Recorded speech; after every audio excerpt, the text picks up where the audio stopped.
அன்பார்ந்த நேயர்களே, அறிவுச்சுடர் வலைக்காட்சியின் மூலம் இன்றைய தினம் திராவிட இயக்க பெருந்தலைவர்களில் ஒருவரான பேராளுமை கொண்ட சர் ஏ.டி. பன்னீர்செல்வம் அவர்களுடைய இந்த நினைவு நாளில் திராவிட இயக்க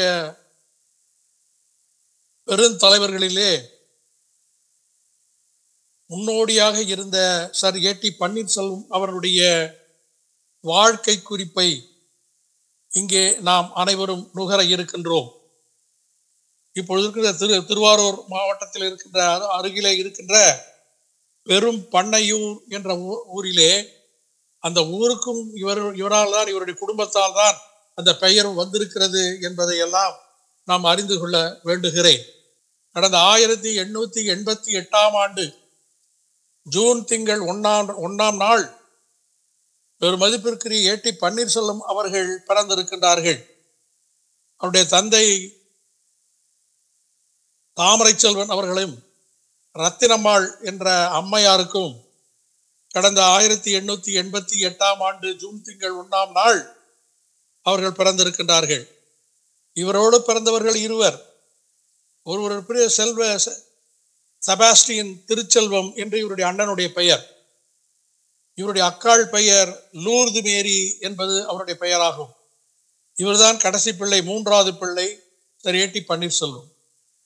இவருடைய திருக்கோயிலூருக்கு பக்கத்தில் இருக்கின்ற இவருக்கு உண்மையிலே இவருடைய சொந்த ஊர் பெரும்பனையூர் அல்ல, அதாவது செல்வபுரம் அல்ல. ஆனால் இவர்கள் ஒரு காலத்தில் திருக்கோயிலூருக்கு பக்கத்திலே உள்ள வேட்டபுரம் என்ற கிராமத்திலே அவர்கள் 9 தலைமுறையாக அங்கே வாழ்ந்து வந்திருக்கின்றார்கள். இந்த 9 தலைமுறைக்கு முன்பாக இவர்கள் வாழ்ந்து வந்ததற்கு சான்றாக திரு ஏ.டி. பன்னீர்செல்வம் அவருடைய வாழ்க்கை குறிப்பை ஆராய்ந்த ஆராய்ச்சியாளர் விஜயகுமார் என்பவர் சொல்லியிருக்கின்றார். 9 தலைமுறைக்கு முன்பாகவே இவர்கள் கிறிஸ்தவ மதத்திலே அவர்கள் தழுவி இருக்கின்றார்கள். அதாவது வீரமாமுனிவர் காலத்தில் வீரமாமுனிவர் வந்தபோது அவரிடத்திலே இவருடைய குடும்பம் நல்ல ஈடுபாடு கொண்ட காரணத்தினாலே அவரிடத்திலே சென்று இவருடைய மதங்களை வீரமாமுனிவர் முன்பாக இவருடைய மதங்களை மாற்றியிருக்கிறார் என்பது ஆய்வாளர் விஜயகுமார் அவருடைய கூற்று. அந்த இடத்திலே தன்னுடைய அண்ணன் செபாஸ்டியன் அவர்கள் செல்கிறார்கள். அந்த இடத்திலே ஒப்புதல் பெற்று விடுகிறார் எப்படியோ. ஆனால் ஏ.டி. பன்னீர்செல்வம் அவர்கள் நேரடியாக லண்டன் நகரத்திற்கு சட்டம் படிக்க செல்கிறார். அந்த சட்டம் படிக்கின்ற இடத்திலே பல இந்திய தலைவர்களெல்லாம் படித்த கல்லூரி அது, கேம்பிரிட்ஜ் பல்கலைக்கழகம். இவருக்கு ஒரு 4 நண்பர்கள் கிடைக்கிறார்கள். அந்த நண்பர்கள் ஜான்சன் ஃப்ரெடரிக் என்பவரும், டேவிட்சன் டிசாசோ என்பவரும், எட்வின்சன் என்ற நண்பர் போன்ற 4 நண்பர்கள் அவரிடத்திலே பழகிறார்கள். பழகுகின்ற போது அவரிடத்திலே கேட்கிறார், நீங்கள் எதற்கு சட்டம் படிக்க வந்தீர்கள் என்று தன்னுடைய நண்பரிடத்திலே கேட்கிறார். அந்த நண்பர்கள் சொல்லுகிறார்கள், எங்களுடைய சமுதாயம் எல்லாம் பின்தங்கி இருக்கிறது. ஆப்பிரிக்கா நாட்டிலே எங்களை எல்லாம் ஒரு மனிதர்களாக நினைக்கவில்லை. எங்களெல்லாம் தாழ்ந்த நிலைக்கு என்னுடைய சமுதாயம் சென்று கொண்டிருக்கிறது. இது சட்டத்தினால்தான் இதை நாம் நிறைவேற்ற காட்ட முடியும், நம்முடைய சமுதாயம் மேலோங்க செய்ய முடியும் என்பதற்காக நான் சட்டம் படிக்க வந்திருக்கிறேன் என்று சொன்ன பிறகுதான் இவருக்கு ஒரு ஞானோதயம் பிறக்கிறது. ஏன் நம்முடைய நாட்டிலே கூட பல்வேறுபட்ட ஏற்றத்தாழ்வுகள் இருக்கிறதே, அந்த ஏற்றத்தாழ்வுகளை களைய வேண்டுமானால் நாம் நிச்சயம் இங்கே வந்திருப்பது நமக்கு சால சிறந்ததாக இருக்கிறது என்று எண்ணி அவர் மனமகிழ்ந்தார். அந்த நண்பரிடத்திலும் சொன்னார், நீங்கள் எந்த குறிக்கோளுக்காக இங்கு வந்தீர்களோ அதே குறிக்கோளுக்காக உங்களுடைய அறிவுரையை நான் ஏற்று என்னுடைய நாட்டிற்கு சென்று என்னுடைய மக்களுக்கு, என்னுடைய சமுதாயத்திற்கு நான் செவ்வனே செயலாற்றுவேன் என்று அவரிடத்திலே வரையறுக்கிறார். கேம்பிரிட்ஜ் பல்கலைக்கழகத்திலே கடந்த 1912 ஆண்டு ஜனவரி திங்கள் 26ஆம் நாள் பாரிஸ்டம் பட்டம் பெறுகிறார். 29 ஜனவரி திங்கள் 1912 ஆண்டு இங்கிலாந்திலிருந்து கப்பல் ஏறி சென்னைக்கு வருகிறார். இப்பொழுதெல்லாம் விமான போக்குவரத்து கிடையாது. ஆனால் அவர் கப்பல் ஏறி வருகின்றது 3 மாதங்கள் ஆகிறது. சென்னைக்கு நேரடியாக வருகிறார். வீட்டிற்கு தன்னுடைய சொந்த ஊருக்கு பெரும்பனையூருக்கு செல்லவில்லை. சென்னையில இருந்து தன்னுடைய நெருங்கிய நண்பரான மாவே உமாமகேஸ்வரன் பிள்ளை அவரிடத்தை அழைக்கிறார். ரொம்ப நெருங்கிய நண்பர்கள் இருவரும். அவர்கள் படிக்கின்ற பொழுதே இருவரும் சிறு பிள்ளையிலிருந்து இருவரும் இணை பிரியாத நண்பர்களாக இருக்கின்றார்கள். அவருக்கு தொடர்பு கொண்டு அவரை வரவழைத்து 1912ஆம் ஆண்டு மார்ச் திங்கள் 22ஆம் தேதி சென்னை உயர் நீதிமன்றத்திலே வழக்கறிஞராக சர் ஏ.டி. பன்னீர்செல்வம் அவர்களும் தாவே உமாமகேஸ்வரன் பிள்ளை அவர்களும் இருவருமே சேர்ந்து ஒருங்கே அங்கே வழக்கறிஞர் பதவிக்கு பதிவு செய்கிறார்கள். இவரது நெருங்கிய நண்பர் உமாமகேஸ்வரன் என்பதாலே இவர்கள் இருவருமே அங்கே அது பயிற்சி எடுக்கிறார்கள் சென்னையிலே. அந்த பயிற்சி எடுத்து அப்பொழுதெல்லாம் இவர்கள் பதிவு செய்வதற்கு பல சங்கடங்கள் ஏற்பட்டிருக்கிறது. பல கொலைகள் கொடுத்திருக்கிறார்கள். காரணம் இவர்கள் பார்ப்பனர்கள் அல்ல என்பதற்காக. அந்த காலத்திலே உயர் நீதிமன்றத்திலே நீதிபதியாக இருந்தவர்கள் 3 பேர். அந்த 3 பேர்களிலே 3 பேர்களும் பார்ப்பனர்கள். ஒருவர் கிருஷ்ணசாமி ஐயர், இன்னொருவர் எஸ்.எஸ். சீனிவாச ஐயங்கார், இன்னொருவர் சுப்பிரமணிய ஐயர் என்ற 3 பேர் தான் சென்னை உயர் நீதிமன்றத்தினுடைய நீதிபதியாக இருந்திருக்கின்றார்கள்.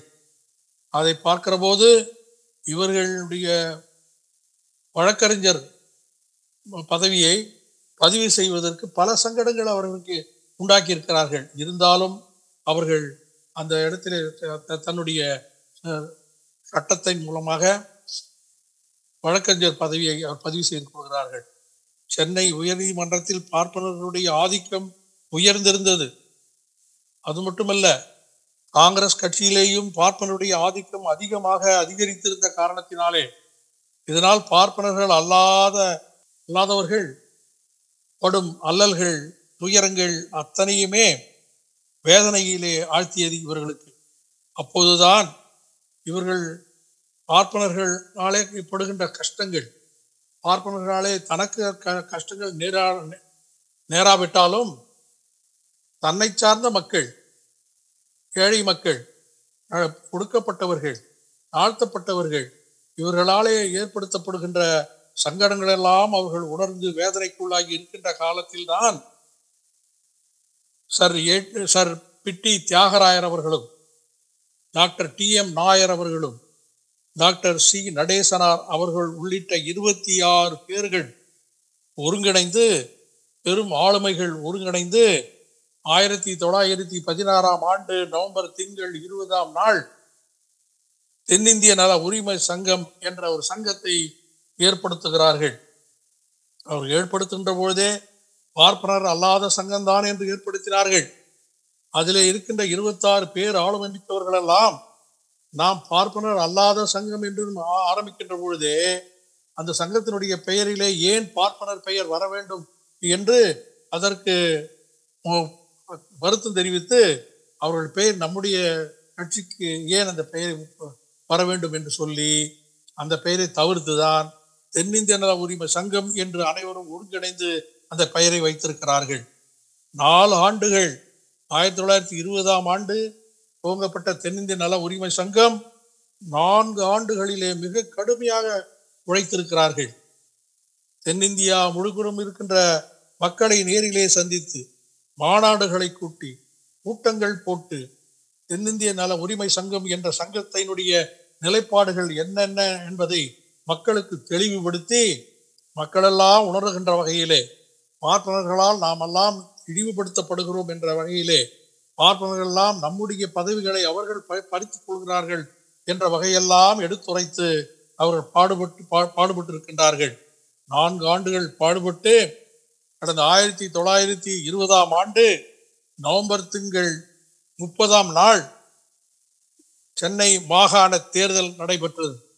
அந்த நடைபெற்ற போது நீதி கட்சி மிகப்பெரிய அளவிலே, மிகப்பெரிய செல்வாக்கோடு, மிகப்பெரிய வாக்குகளை பெற்று ஆட்சி அமைக்க வந்தது. அப்பொழுது சர் பிட்டி தியாகராயரை அழைக்கிறார்கள். அவர் வேண்டாம் என்று சொல்லுகிறார். இதுபோன்று தென்னிந்திய நல உரிமை சங்கம் ஆரம்பிக்கப்பட்டது இரட்டை ஆட்சி முறையிலே நடந்தது. அதை பார்த்த பார்ப்பனர்கள் காங்கிரஸ் தொல்லைகள் பல கொடுக்க ஆரம்பித்தார்கள். அது மட்டுமல்ல, காங்கிரஸில் இருந்து தந்தை பெரியார் அவர்கள் காங்கிரஸ் விட்டு வெளியே வருகிறார். அப்பொழுது சுயமரியாதை இயக்கம் என்பதையும் தென்னிந்திய நல உரிமை சங்கம் என்ற இரு கட்சிகளும் அப்படி செயல்பட்டு வந்தது. அதில் பல பேர் தென்னிந்திய நல உரிமை சங்கத்திலே உறுப்பினராக சேர்ந்தார்கள். பல பேர் சுயமரியாதை இயக்கத்திலே இணைந்தார்கள். அந்த வகையிலே ஏடி பன்னீர்செல்வம் அவர்கள் சுயமரியாதை இயக்கத்திலே இணைந்து செயல்பட்டார். பெரியாருடைய நட்பு அவருக்கு கிடைத்தது.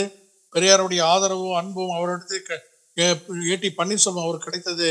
அதனாலே பல விதமான காரியங்களை அந்த நகரத்தில் நம்முடைய மக்களுக்காக ஆற்றிய அருந்தொண்டுகளெல்லாம் ஆற்றினார் ஏடி பன்னீர்செல்வம். 1918 ஆண்டு முதல் 1920 வரை தஞ்சை மாவட்டத்தினுடைய தண்ணீர் பஞ்சம் வந்தது. அந்த தண்ணீர் பஞ்சத்தை வெகுவாக சீரமைத்து காட்டினார் பெருமதிப்புக்குரிய ஐயா ஏடி பன்னீர்செல்வம் அவர்கள். தஞ்சை மாவட்டத்திலே கல்வி உயர் குழும தலைவராக இருந்தார்கள். 1922 முதல் 1924 வரை 2 ஆண்டுகள் நகராட்சி தலைவராகவும் தாவே உமாமகேஸ்வரன் பிள்ளை அவர்கள் துணைத் தலைவராகவும் இருந்து தஞ்சை மாவட்டம் என்று சொல்லப்படுகின்ற அந்த பெரிய மாவட்டம், அதாவது கன்னியாகுமரி வரை தஞ்சை மாவட்டம் என்று சொல்வார்கள். அந்த பெரிய மாவட்டத்திலே 40 பள்ளிகள் மட்டும்தான் அப்போது இருந்திருக்கிறது.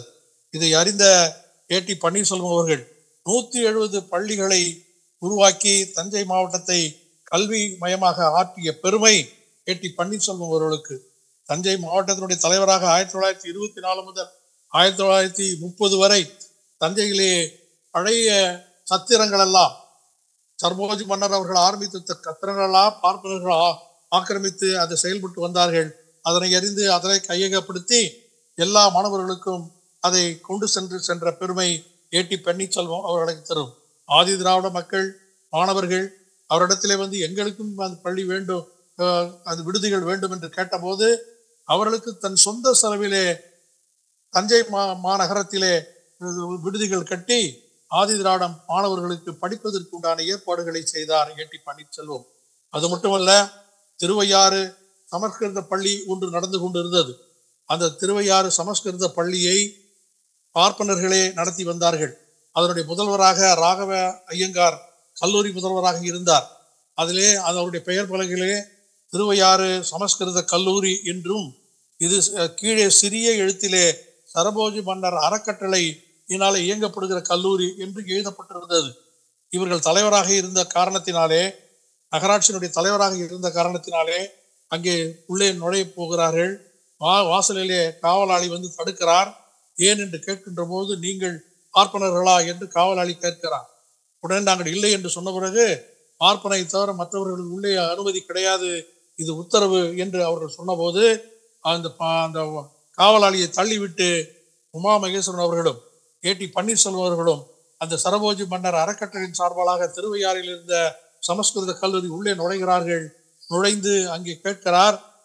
கேட்ட பிறகு, இது எப்படி சரபோஜி மன்னர் அறக்கட்டளை எழுதியிருக்கிறாரே, அந்த அறக்கட்டளையுடைய செப்பேடு எங்க இருக்கிறது கேட்கும்போது தர மறுத்து விட்டார்கள்.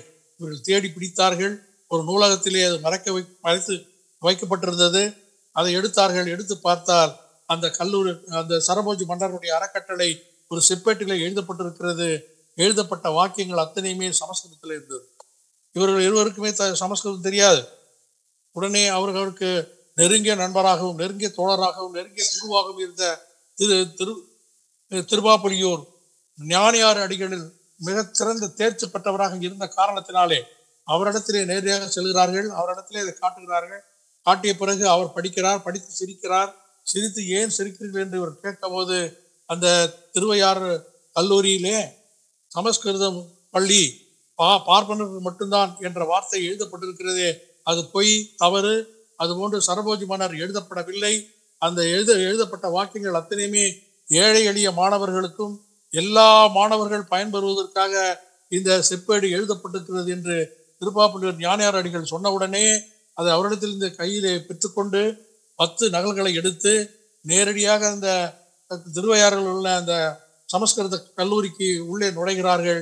நுழைந்த உடனே வாசலில் இருந்த அந்த சமஸ்கிருத கல்லூரி என்பத பெயர் பலகையை அவர்கள் எடுத்து தகர்த்து விட்டு, உடனே இது அனைவருக்கும் உண்டான கல்லூரி, என்றும் அந்த கல்லூரிக்கு பெயரை அரசர் கல்லூரி என்ற பெயரை மாற்றி இது அனைவரும் படிக்கக்கூடியது என்று சொல்லி இன்றளவும் புலவர்கள் பெருவாரியான லட்சக்கணக்கான புலவர்கள் அங்கே படித்து தேர்ச்சி பெற்றார்கள் என்றால் அது ஏடி பன்னீர்செல்வம் அவர்களும் அவராலும் தாவே உமா மகேஸ்வரன் அவர்களால் தான் அந்த நிலைப்பாடு ஏற்பட்டது என்று பெருவாரியான புலவர்களுக்கே இது தெரியாமல் இருக்கிறது. அவர்கள் இல்லை என்றால் திருவையாறிலே இருக்கின்ற அந்த கல்லூரியிலே யாரும் புலவர் பட்டம் பெற்றிருக்கவே முடியாது என்பதை நாம் தெரிந்தாக வேண்டும். 1930 முதல் 1939 வரை சென்னை மாகாண நிதி மற்றும் உள்துறை அமைச்சர் பொறுப்பு வகிக்கிறார் ஏடி பன்னீர்செல்வம். 1930ஆம் ஆண்டு லண்டன் முதல் வட்ட மேஜ மாநாடு நடந்தது. அந்த மாநாட்டிலே ஏடி பன்னீர்செல்வம் கலந்து கொள்கிறார். அப்பொழுது அவர் கலந்து கொண்டும் நமக்கெல்லாம் அளிக்கப்படுகின்ற இந்த இடஒதுக்கீடு என்ற சமத்துவத்தை அவர் தோல்வி அடைகிறது. காரணம், பார்ப்பனர்கள் ஏற்கனவே லண்டன் மாநகரம் சென்று அங்கே பல பொய் பிரச்சாரங்களை செய்து இருந்த காரணத்தினாலே தோல்வி அடைப்படுகிறது. அப்பொழுது 1919ஆம் டி.எம். நாயர் அவர்கள் போராடிய இடஒதுக்கீடு அப்படியே இருந்த காரணத்தினாலே அவர் வாதாடி பெற்றிருப்பார். ஆனால் 1919 ஆண்டே அவர் உயிர் நீத்த காரணத்தினாலே அது அப்படியே நிறுத்தப்பட்டு விட்டது. அதை இவர் கையில் எடுக்கிறார். எடுத்து மீண்டும் 1931ஆம் ஆண்டு 2வது வட்டமேஜை மாநாடு நடக்கிறது. காந்தி மகான் அவர்கள் அந்த ஊரிலே வந்து தங்குகிறார். அவர் எங்கே இருக்கிறார், எங்கே தங்கியிருக்கிறார் என்று தேடி பிடித்து ஏடி பன்னீர்செல்வம் காந்தியாரிடத்திலே நேரடியாக பேசுகிறார். டாக்டர் அம்பேத்கர் அவர்கள் அதே லண்டன் மாநாட்டத்துக்கு இதே வட்டமேஜை மாநாட்டிற்கு வருகிறார். அந்த மாநாட்டிலே அவர் வருவதற்கு முன்பாக அவரிடத்தில் நேரடியாக போய் பேசுகிறார். பேசி மிகப்பெரிய ஒரு சட்ட வடிவங்களை இவர்கள் மூவருமாக ஒருங்கிணைத்து செய்து இந்த இடஒதுக்கீடு என்ற பிரச்சனையை அப்பொழுதுதான் வெற்றி பெறுகின்ற நிலையிலே அவர்கள் அந்த முன்னெடுப்பு எடுக்கின்ற காரியத்தை எடுத்து சென்று வெற்றி கண்டவர் தான் ஏடி பன்னீர்செல்வம். 1930 முதல் 1935 வான்ஃபோர்ட் சீர்திருத்த சட்டம் கொண்டு வந்தார்கள். அந்த கூட்டத்தின் சட்டமன்றத்திலே வகுப்பாரி பிரதிநிதித்துவம் அடைய வேண்டும் என்பதற்காக சட்டமன்றத்திலே அவர்கள் வரையறுத்து அந்த சட்டத்திற்கே புது வடிவம் கொடுத்து தந்தவர் ஏடி பன்னீர்செல்வம் அவர்கள். 1934 பிற்பட்டோர் தாழ்த்தப்பட்டோர் நலப்பணிக்காக ஆளுநர் நிர்வாக குழு ஆலோசகராக பொறுப்பேற்கிறார் ஏடி பன்னீர்செல்வம். 1937 சென்னை மாகாண நிதித்துறை அமைச்சு பொறுப்பிலே பொறுப்பேற்கிறார். பொறுப்பேற்றவுடனே இந்தியாவிற்காக நேர்மையாக நாணயமாக செயலாற்றிய பெருமைக்குரியவர் ஏடி பன்னீர்செல்வம் அவர்கள். நீதி கட்சி ஆட்சியிலே மேட்டூர் அணை திட்டம் கொண்டு வரப்பட்டது. அந்த கொண்டு வந்தப்பட்ட அந்த நீதி கட்சியினுடைய சார்பிலே அவர்கள் நில வரியை உயர்த்தி விட்டார்கள்.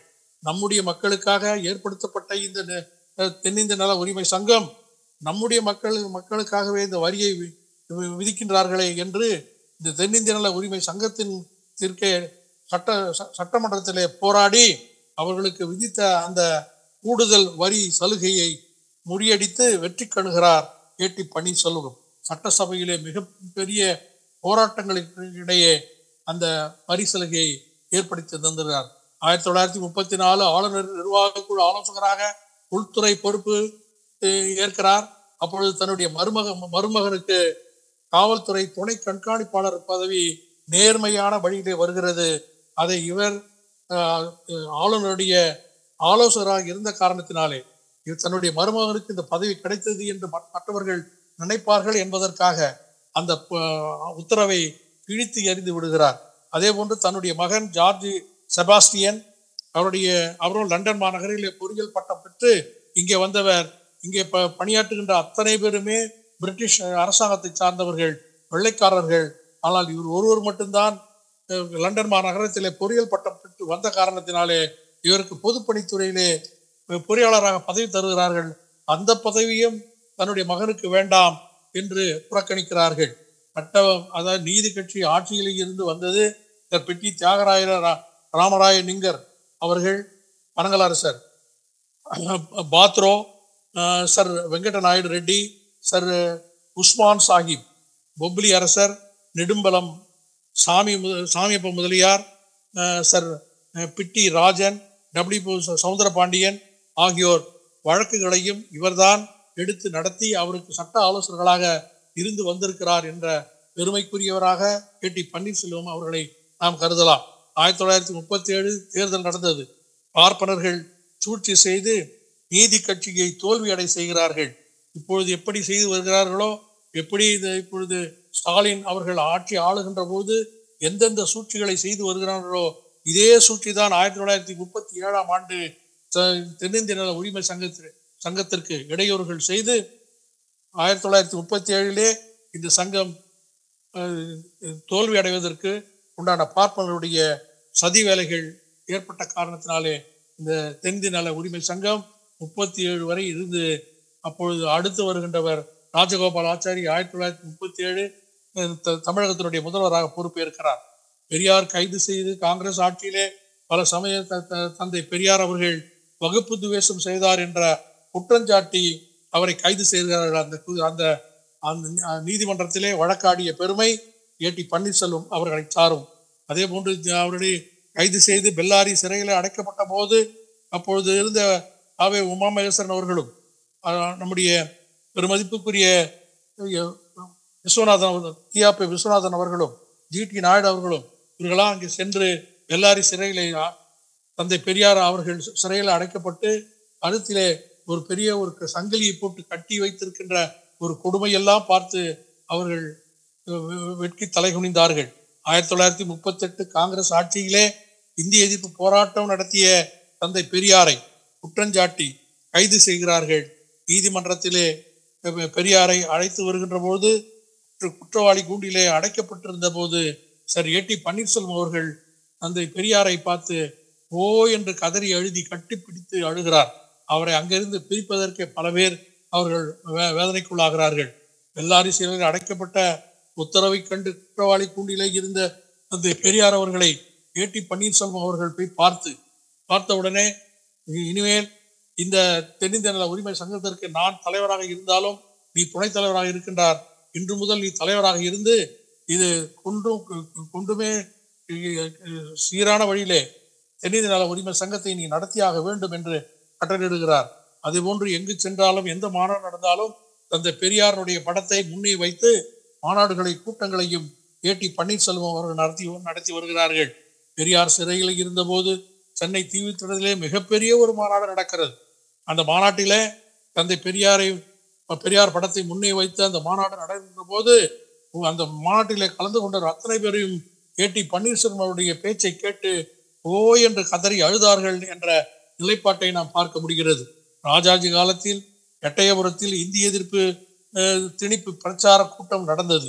கூட்டத்தில் தலைவர் நாவலர் சோமசுந்தர பாரதி அவர்களும் ஏடி பன்னீர்செல்வம் அவர்களும் ஆவே உமாமேஸ்வரன் அவர்களும் கியாபி விஸ்வநாதன் அவர்களும் 4 பேர் பேசிக் கொண்டிருந்த போது, நாவலர் சோமசுந்தர பாரதி அவர்கள் பேசிக் கொண்டிருக்கின்ற பொழுது இந்த கூட்டத்தில் இருந்த காங்கிரஸ்காரர்கள் கல்லும் கட்டியும் எடுத்து அடித்து 4 பேர்களையும் அவர்கள் காயப்படுத்துகிறார்கள்.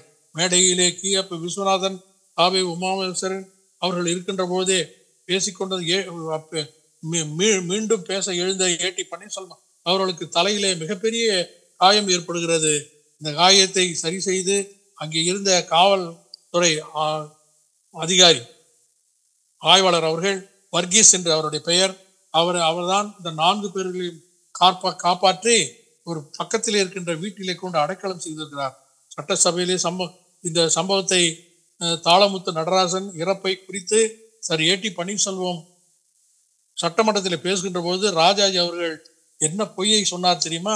இப்பொழுது என்னென்ன பொய் சொல்கிறார்களோ அதே பொய் அந்த காலத்திலே 1937 38 காலங்களிலே ராஜாஜி அவர்கள் பேசியிருக்கிறார். அதாவது கடுமையான வயிற்று வலி வந்ததாம் தாளமுத்து நடராசன் அவர்களுக்கு இருவருக்குமே.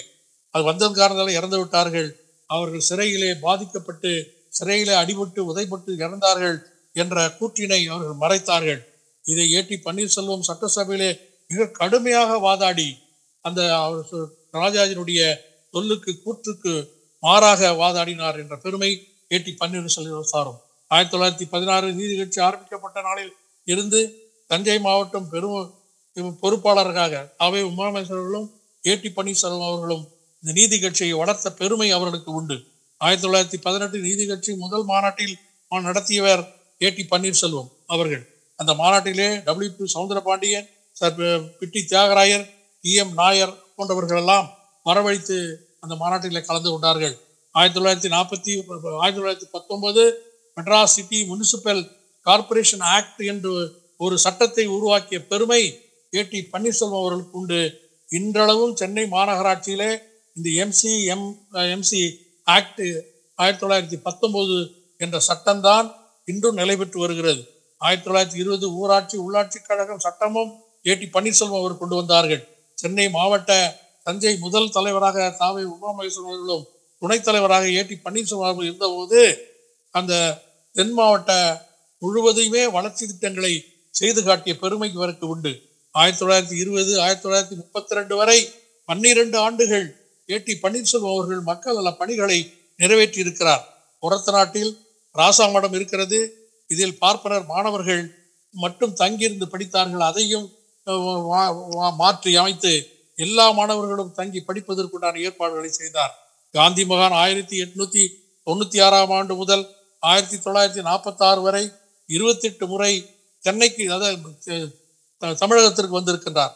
அவர் ஒரு முறை தஞ்சைக்கு வந்தபோது தஞ்சையிலே போய் நேரடியாக பார்த்து பார்ப்பனருடைய அட்டுழியத்தையும் பார்ப்பனர்கள் செய்கின்ற கொடுமைகளையும் எடுத்துரைக்கும்படி அவர்கள் செய்தார்கள். அதன்படி ஏடி பன்னீர்செல்வம் அவர்களும் உமாமகேஸ்வரர்களும் நேரடியாக காந்தி மகான் அவர்களிடத்தில் சென்று சென்னை தமிழ்நாட்டில் இருக்கின்ற அத்தனை பதவிகளையும் பார்ப்பனர்களை ஆண்டு அனுபவித்துக் கொண்டு வருகிறார்கள் என்று சொன்னபோது காந்தி மறுத்தார். அதற்கு உடனடியாக ஒரு பட்டியலை தயாரித்து தமிழ்நாடு காங்கிரஸ் கமிட்டியினுடைய தலைவராக ஏடி வெங்கட்ராம ஐயர், மதுரை மாவட்ட வைத்திலிங்க ஐயர், திருச்சி மாவட்ட தலைவராக சாமிநாத ஐயர், திருநெல்வேலி மாவட்ட தலைவராக மகாதேவ சாஸ்திரி, சென்னை மாவட்ட தலைவராக ராமசாமி ஐயர், கோவை மாவட்ட தலைவராக NC ரங்கசாமி ஐயங்கார் என்று இதுவரை பட்டியலை தயாரித்து அவரிடத்தில் கொடுத்த போது காந்தி மகான் வாயடித்து போனார். அது திரும்பி பதில் சொல்ல முடியவில்லை. காரணம், பக்கத்திலே உட்கார்ந்திருந்த ராஜாஜியும் ராமநாதன் என்ற ஐயர் உட்கார்ந்த காரணத்தினாலே தீர்வு ஏற்படாமலே போய்விட்டது. ஏடி பன்னீர்செல்வமும் தமிழ் தொண்டு செய்கின்ற பெருமகனாராம் ஆவார்.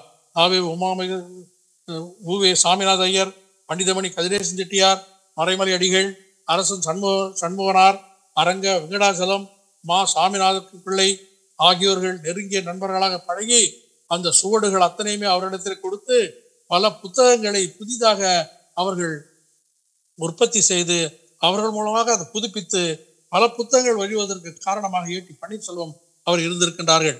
1928 சொந்த செலவிலே மருத்துவமனை கட்டி தஞ்சைக்கு அர்ப்பணித்திருக்கின்றார்.